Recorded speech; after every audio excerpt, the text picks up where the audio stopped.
Gusto nating malaman yung mas malalim po patungkol sa kanila. Hindi naman tayo, ay si Mark Ramos bumanat ganito ganyan. Bakit nakarinig na meron daw pondo kay Robin Padilla kay ganito ganyan. Nang hindi ko naman alam kung ano talaga yung nasa likod noon. Sabi ni Joel ng Cereza Force, mga missing 14 kargador. Totoo ba? Nawawala na sila?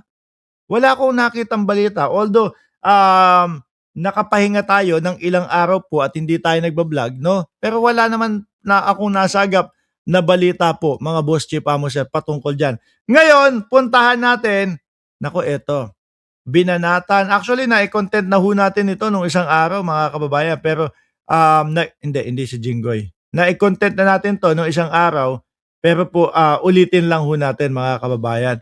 May banat, no, ang palasyo dito kay Mayor Benjamin Magalong ng Baguio po. Naalala ko tuloy, yun pong tennis court na maanomalya, no? Sabi maanomalya o ma-issue. Tennis court na binabaha. Magkano yun? 100 million na tennis court? Kasi kung ako, mga kababayan, kagaya natin, mga nagpapatayo tayo ng bahay, meron tayong mga alam kahit papaano sa kwentasyon. Kapag ka tennis court, fence, tapos yung pinaka-ground niya, parang flat na flat lang naman. Tapos kung 100 million yun, no? Sa naalala ko lang, kung 100 million yun, parang napakalaki ho, mga bossing.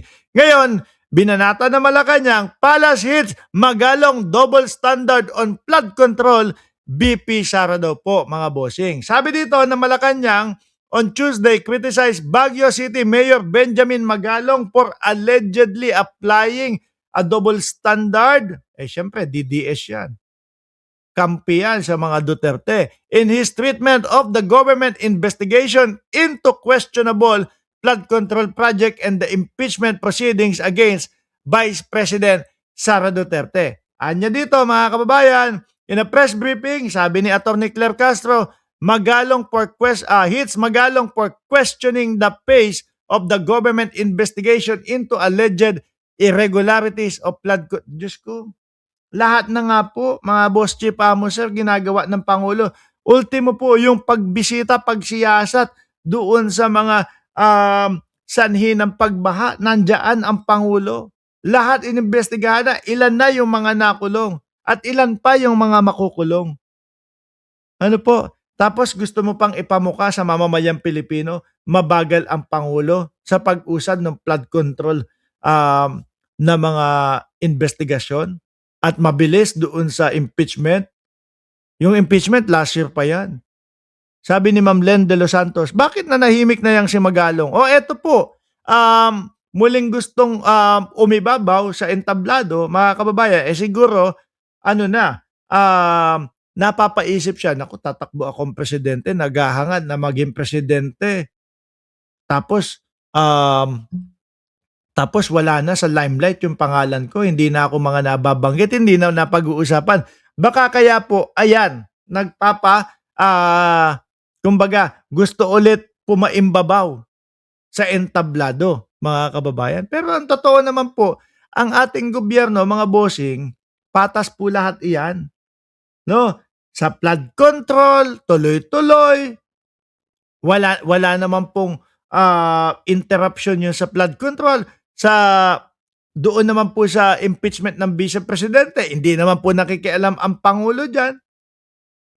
Nagparinig lang nung nakaraang araw na kailangan maging patas at hindi kayo bias dyan sa impeachment sa Vice Presidente. Di po ba? Kaya, baka ganun lang yun. Kaya muling nagparamdam dahil nga doon kasi po, yung pumuputok yung pangalan nitong si Magalong, mga bossing, nung sumisikat, si Magalong, mga kababayan. Di ba? May mga nakapagbabanggit na, Presidente, si Magalong. Ngayon, siguro, dahil nga, hindi na napag-uusapan, kaya, nagpapansin ho, mga bossing chief amo sir. Anyway, mga kababayan, hanggang dito na lang muna po tayo. Pero bukas po, naka-live na tayo. Rekta na po tayo naka-live. Mamayang umaga, no? Ganap na alas 9 ng umaga, naka-live na tayo, mga boss chief amo sir, ha? Sama-sama po tayo doon. Maraming salamat and God bless po sa ating lahat.